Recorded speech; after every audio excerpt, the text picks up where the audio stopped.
Hi guys, it's Barney from Rudd Fitness. Just wanted to bring you another video in these times where we're all spending a lot of time indoors. Next in the series of what we can do at home, so very limited equipment needed. One thing I think is really important for everybody's training is their core work. This is beneficial for whatever sports you're doing, but general everyday health, so it's really good to have a strong core to be able to run well, swim well, and generally just avoid things like back pain, particularly if you're sitting at a desk all day,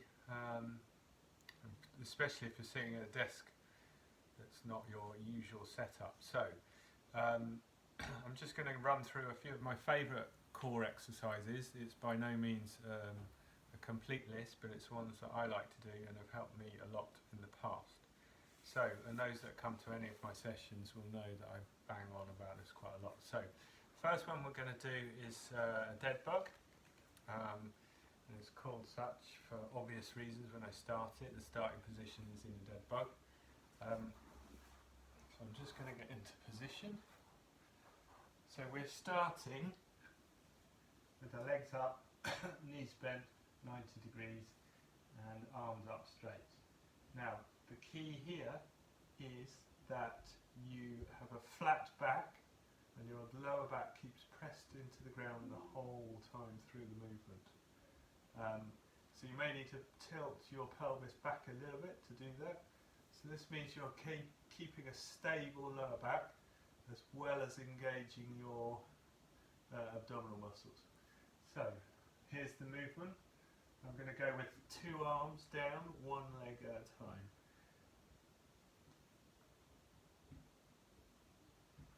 Keeping your lower back pressed in.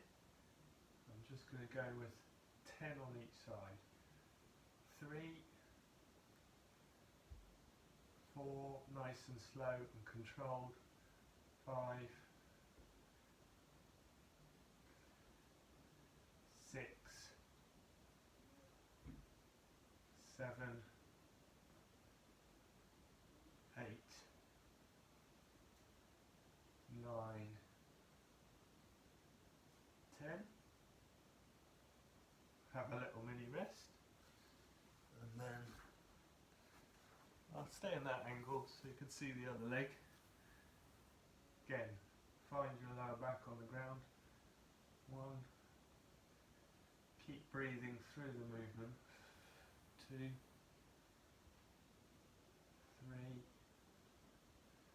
See that my leg and my hands don't actually touch the floor. 4,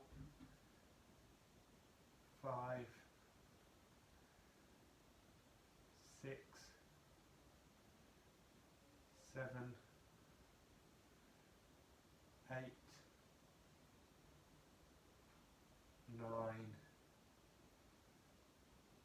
10. And that's the basics of the movement, but there are a number of progressions. I won't go through the whole set, but I'll just show you some of the progressions you can use which just help to engage that core a little bit more. First one, with the 2 hands, you can use a band. This is a medium one. You can get these for about a £5 on Amazon, although they're in hot demand at the moment.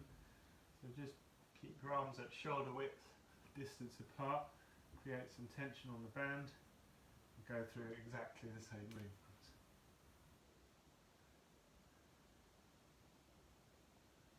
Again, do sets of whatever's comfortable really. You might want to start with 6, 8, 10, even 12.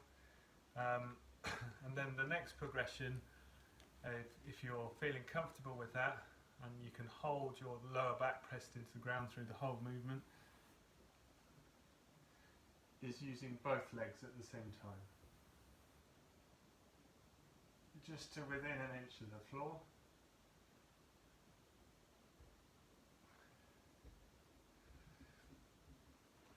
And the final progression on that one I wanted to tell you about, just to mix things up a little bit. I use this sometimes with my guys at boot camps and on PT. So what you can do is then just do, you could do same side or opposite sides.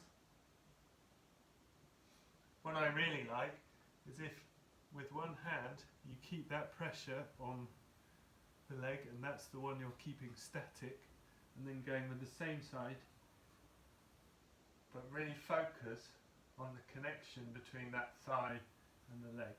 And it really helps to focus the tension in the core. Okay, so that was Deadbugs.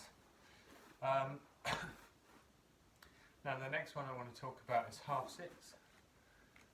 I tend not to do full sit-ups because you can often find ways of cheating to do that. So a half sit, I prefer these because they're more controlled than say a crunch or something like that. So you can see I'm a bit slouched there. You want to keep this nice strong neutral spine during the whole movement. So a half sit,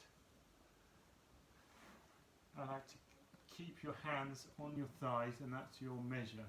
Now the whole movement needs to start from within your core.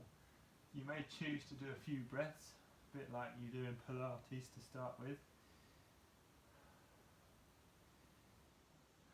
just to find that core muscle. Once you and keep breathing through the movement. Once you've found it, then we're going to go with the movement. So we're going to slide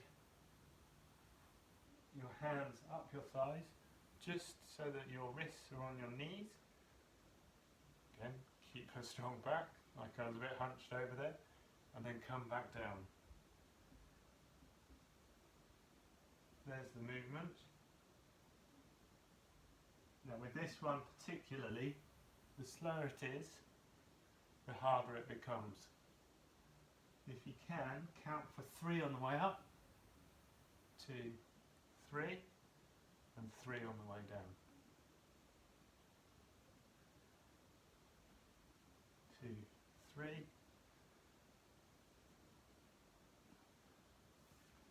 Okay.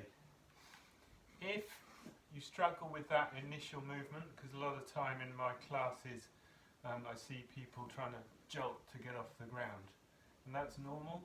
You just need to find that pathway that engages that core. If it helps, you can't really see, I've got a chair just here. Just to start with, hook your feet under a chair, just so that you can find that initial movement. But what we don't want is a jolt and up into the motion. We want that movement to come deep from the core. Okay, give that a go. Again, sets and reps on that, up to you. Sets of 6 to 10 to 12, 2 or 3 times. If you're doing that 3 times through along with some dead bugs, you're going to have a really good workout on your core muscles.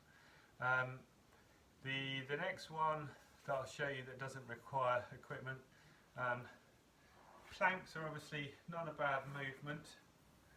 If you are going to do a plank, a standard plank, you don't really need to hold it for anything more than 60 seconds, but make sure you're in a nice neutral spine position and put your hands out. I'll move back so you can see. Try and do it with your arms out straight and keep your head in line with your spine. Don't hold them for any more than 60 seconds. We don't want your lower, you can cause your lower back to lock out if you're a bit prone to that. One that I perhaps prefer sometimes is a side plank, which you can do with a reach through, which gives you a bit of rotation, means you've got to hold your obliques a bit more. It also gives you some work on your shoulders. Now, you can do these as a straight arm, you can hold it up to 30 seconds. If you're doing the reach through, just getting that thoracic rotation. Or you can do them on the bent shoulder. Probably works your shoulder a little bit more, a little bit harder to get that rotation. And the other side, I'm not doing all the sets and reps, Make sure you keep your hips in line and forwards, neutral spine, reach through. We'll do it on the shoulder.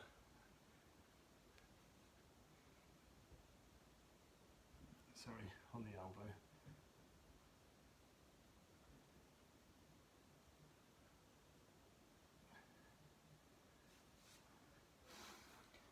So there's just 3 very good core exercises. You can do them all. You could do sets of 10 of each twice through, or just do 1 or 2 exercises. You can do that on their own, or at the end, or even at the beginning of a session.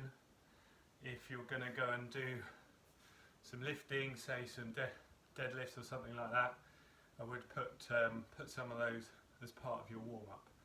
Hope you enjoyed the video, like and share, and I'll see you next time. Thanks guys.